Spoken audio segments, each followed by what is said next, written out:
Hi, brothers and sisters. I just saw you a few minutes ago talking about snowflakes. And so then I was looking ahead in Jim's book. Okay. And there's one chapter that I'm just going to read. It's just fascinating. So then, anyway, for those of you who don't know, this book, what they are, it was written by a friend. His name is Jim Stevens. Just just a really amazing author and person and father and brother in Christ. Yeah, awesome person. Um, so he has written this book. It's called 101 Proofs for the Existence of God. 101 Proofs for the Existence of God. Yeah. So I'm going to read proof number 59 right now. And it's called Invisibility. All right. You may have heard someone say at some time that God cannot exist because no one has ever seen God.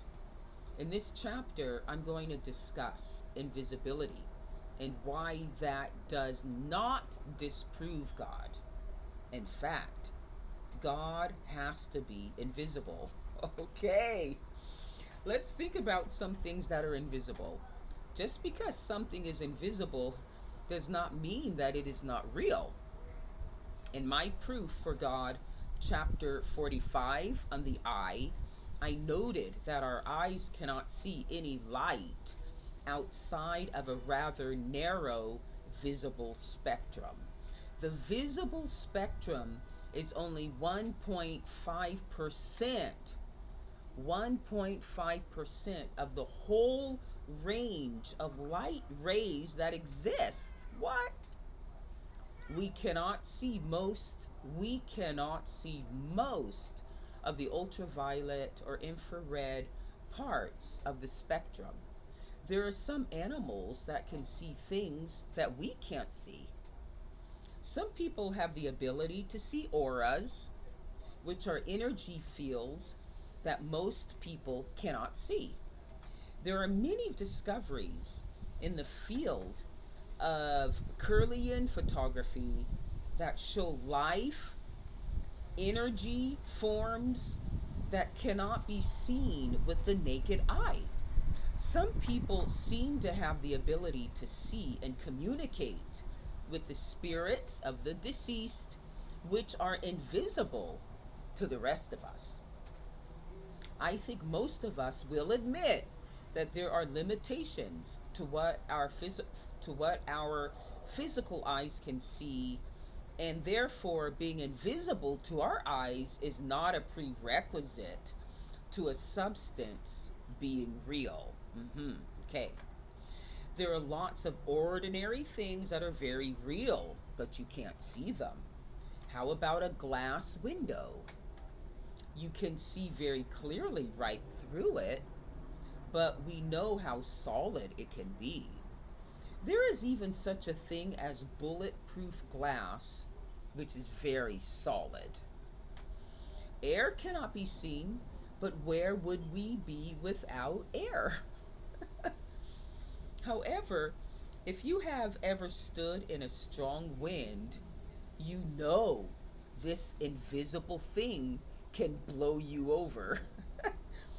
Wind can move huge ships, and tornadoes cause tremendous destruction. That's a very powerful force, but you can't see it. Every child loves a balloon, but there is nothing visible inside of it. There are other amazing forces like gravity and magnetism that scientists don't know where they came from. They are invisible, but very powerful. Other things you can't see are carrying amazing amounts of intelligent information. Think about the radio and television signals all around you.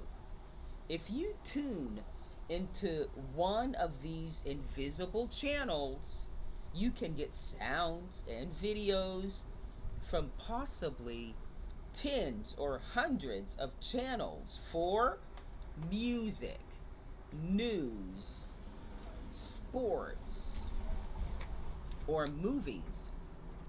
All of that is somewhere in the air around you right now, simultaneously.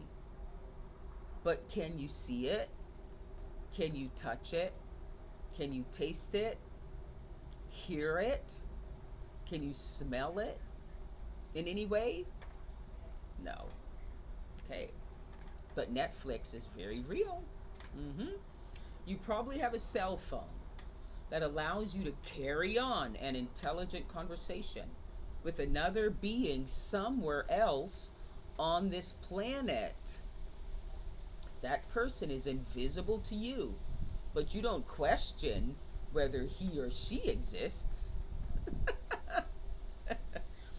Smartphones allow you to watch a movie or even live events like sports. You can't see the game with your own eyes. How do you know it really exists, that game? Who knows? Maybe someday someone will invent a hotline to God. Okay. What about all the people in history? How can you be sure your great, great, great, great grandfather really existed? You've never seen him, and neither has anyone else who's alive. You have to conclude that he must have existed because you exist. Maybe there are photographs of him, but not before 1814. If your ancestors didn't exist, you are the product of a miracle conception at some point. Just because you may have never seen God, does that mean that no one else has ever seen God either? Hardly. That would be a pretty foolish thing to conclude. Most people have never seen God, but they obviously have not seen everything that could be seen. Millions, if not billions, of people claim to have experienced God, and some insist they saw God in some form. Those who have had a near death experience often relate an experience like seeing God. Testimonies of God are written down in every language all over the world and all throughout history. It's pretty hard to discount all that evidence and call it categorically false just because no scientific experiment based solely in the material world can verify it. It doesn't matter how intellectually brilliant a science may be if he or she is looking in the wrong place. To say that you know for sure there is no God is a staggering declaration that you know the truth beyond all these other people who must therefore be ignorant or deceived. Here's something else that is invisible but still very real. Ideas. They are very real and provide driving forces in people's lives. Freedom, truth, goodness, and honesty. People are willing, get this, to give up their lives to gain freedom. Then there's the greatest motivating force of all, love. It cannot be seen. You recognize it by its effects, by what is created by its power, and what lengths people will go to in order to possess it. If God were invisible, that would put physical limitations and boundaries on him, on God.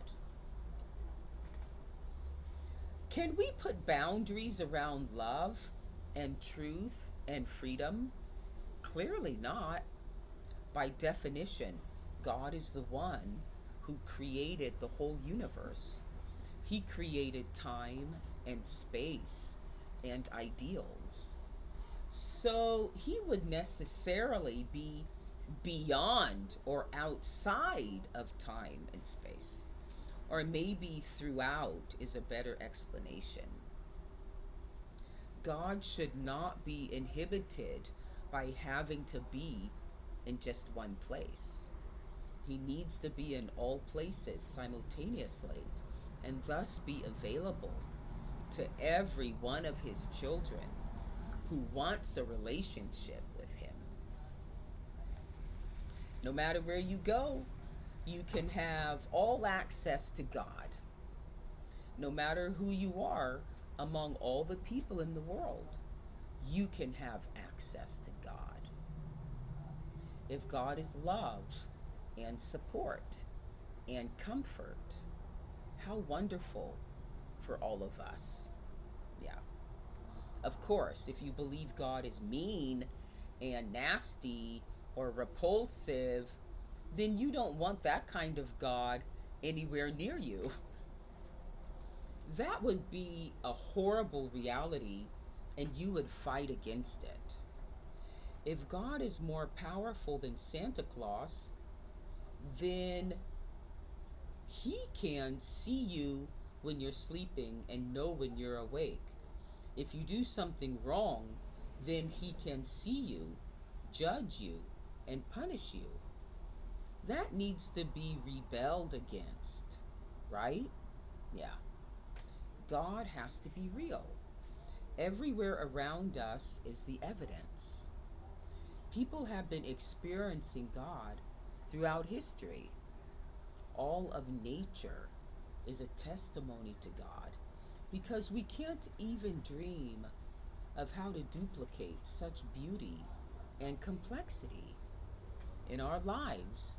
The most valuable things are not our worldly possessions, but are all the invisible and intangible things like love and freedom. It is impossible that those invisible things originated from rocks and chemicals by random accident. All right. So Jim concludes with, there must be God. Wow, that was totally inspiring. Okay. Thank you so much, Jim. Yeah, so deep, so profound. We appreciate it. Thank you. I will see you guys another time. Take care. Bye.